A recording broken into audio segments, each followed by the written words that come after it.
She screamed, "I don't need you. I've always had better options." I said, "Then you won't need my help either." When her car broke down at 2 a.m. and she called everyone she knew, she finally realized options didn't mean loyalty. 28 male. Guess I'm writing this because I need to get it off my chest. What happened last week finally made me realize I've been an absolute doormat for the past 3 years. My girlfriend Veronica, 26, and I have been together since college. We met in our junior year when she was having car trouble in the campus parking lot. I helped her jumpstart her battery, and she was so grateful she asked me to coffee. Looking back, that should have been my first clue about our dynamic. For 3 years, I've been her go-to guy for everything. Car problems? Call me. Need a ride to the airport at 4 a.m.? I'm there. Short on rent? I'll cover it. Her friends need help moving? Guess who shows up with his truck? I never minded because I thought that's what you do in a relationship. You support each other. The thing is, it was never really mutual. When I needed help, Veronica always had something else going on. My grandmother's funeral? She had a girls' trip planned months ago. When I got food poisoning and asked her to bring me some soup, she was too tired from her yoga class. But I kept making excuses for her because I loved her. Things started changing about 6 months ago when she got her new job at this marketing firm. Suddenly, she was going to networking events every week, happy hours with coworkers, weekend retreats. Her Instagram became this highlight reel of fancy restaurants and rooftop bars with people I'd never met. When I brought up feeling left out, she'd say I was being insecure and that I should be happy she was advancing her career. 2 weeks ago, everything came to a head. I'd been planning this camping trip for months, just the two of us, like we used to do when we first started dating. The day before we were supposed to leave, she texts me that she can't go because her work friend Damien got tickets to some exclusive music festival. When I reminded her we'd had this planned forever, she said I was being controlling. That night, I did something I'm not proud of. I looked at her Instagram stories. There she was at this festival, hanging all over Damien and his friends. In one video, I could hear her laughing and saying, "Thank God I didn't go on that boring camping trip." When she came home the next day, I confronted her. Not about the Instagram, didn't want to admit I was checking, but about how I felt like she was taking me for granted. How I was always there for her, but she was never there for me. That's when she exploded. "You know what, Tyler? I'm so sick of you guilt-tripping me. Just because you choose to do things for me doesn't mean I owe you anything. I don't need you to fix my car or pay my bills. I've always had better options. Damien's been offering to help me with my car for months. My parents would cover my rent if I asked. I have plenty of people who would do anything for me. I'm with you because I choose to be, not because I need you." I just stood there, stunned. Then I said the words that changed everything. "Then you won't need my help either." She laughed. Actually laughed. "Fine by me. Maybe now you'll stop acting like you own me just because you do a few favors." So I left, packed a bag, and went to stay with my buddy Jared. Blocked her on everything except regular texts in case of actual emergency. Changed my Netflix password, removed her card from my Amazon Prime, took her off my Spotify family plan. All the stuff she'd been using for years without contributing. The text started almost immediately. "Why isn't Netflix working? Did you change the Spotify password?" "This is so petty, Tyler." I didn't respond. She wanted to prove she didn't need me? Cool. Prove it. Update 1. Holy hell, you guys were right. The entitlement runs deeper than I thought. So after I posted, I stayed strong with the no contact thing. The texts kept coming though. First it was about the streaming services, then it escalated. "Tyler, this isn't funny anymore. I need the HBO login for my viewing party tonight." "Are you seriously this childish? Damien says you're being emotionally abusive by cutting me off like this." Yeah, Damien, the expert on relationships. The same dude who's been through 3 girlfriends this year. Then Thursday happened. I get a call from an unknown number at my lunch break. It's the pizza place near our apartment asking why my card was declined for Veronica's order. Turns out she'd been using my card info that she had memorized to order food delivery. I told them I didn't authorize the charge and to cancel the order. 20 minutes later, my phone blows up. Not texts, actual calls. I don't answer, but she leaves voicemails. She's screaming about how I humiliated her in front of her coworkers by canceling her lunch order, how everyone was counting on her to provide lunch for their meeting, how I'm sabotaging her career. That night, Jared and I are gaming when he shows me Veronica's Instagram story. She's at another fancy bar with her work crew, caption reading, "Surround yourself with people who add value to your life, shash, leveling up, know your worth." But here's where it gets good. Friday afternoon, I get a text from her. "Can you please send me $200? I'll pay you back Monday, emergency." I didn't respond. "Tyler, please. I'm serious. I know you're reading these. This is important." Then she tried calling. I didn't pick up. She called Jared. He didn't pick up either. Saturday morning, 2:47 a.m., my phone rings. Unknown number again. This time I answer because what if it's actually an emergency? "Tyler?" Her voice is shaky. "I need you to come get me. My car broke down." "Where are you?" "On Highway 83 near exit 42. Please. I'm scared." Now that's a sketchy area at night, but I remembered her words. She's always had better options. "Call Damien," I said, "or any of those people who would do anything for you." I did. He's not answering. No one's answering. "Please, Tyler, I'm sorry about what I said, but..." "Then call your parents, or AAA, or an Uber." I can't. My credit card got declined and I don't have AAA and my parents. "Please, Tyler. There's no one else." There's no one else, because it's 3 a.m., Veronica. Those options you were talking about, they're only available when it's convenient for them. When you're fun, when you're at a festival or a bar, not when you actually need help.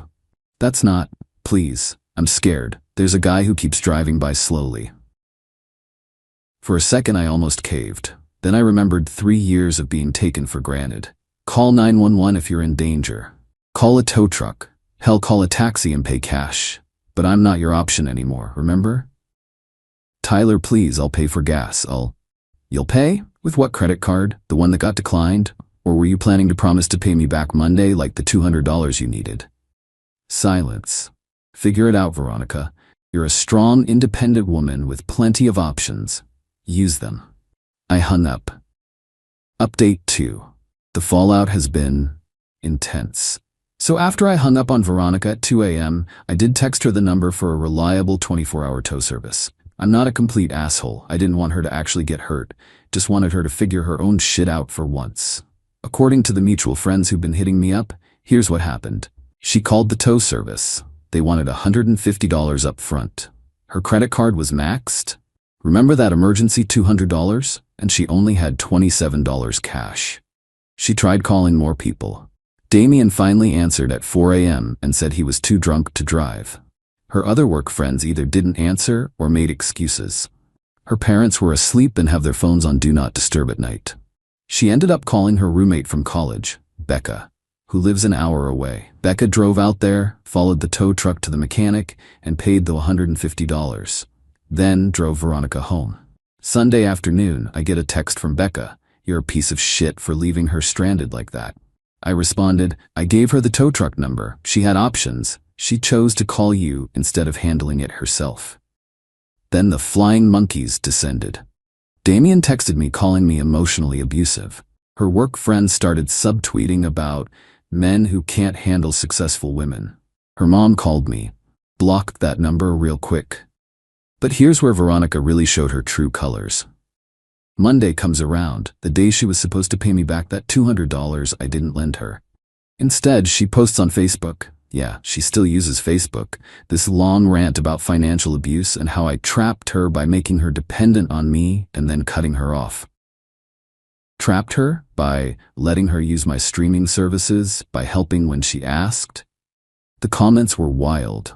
People who don't know the whole story offering her places to stay, saying she should sue me, calling me a narcissist.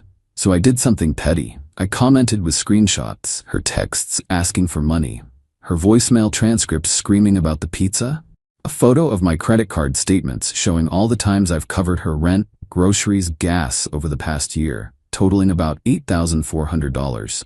Her text saying she has always had better options, just clearing up some confusion. I didn't trap anyone. I stopped being an option after being told I wasn't needed. That's not abuse. That's respecting someone's stated boundaries. Also still waiting on that $8,400 in loans to be repaid, but I'm sure one of your better options can help with that. She deleted the post within an hour, but screenshots live forever, and several of our mutual friends had already seen it. Then came Tuesday. I get a call from my landlord. Apparently, someone called pretending to be me and tried to break my lease early. Gave the rental office some sob story about needing to move suddenly for work.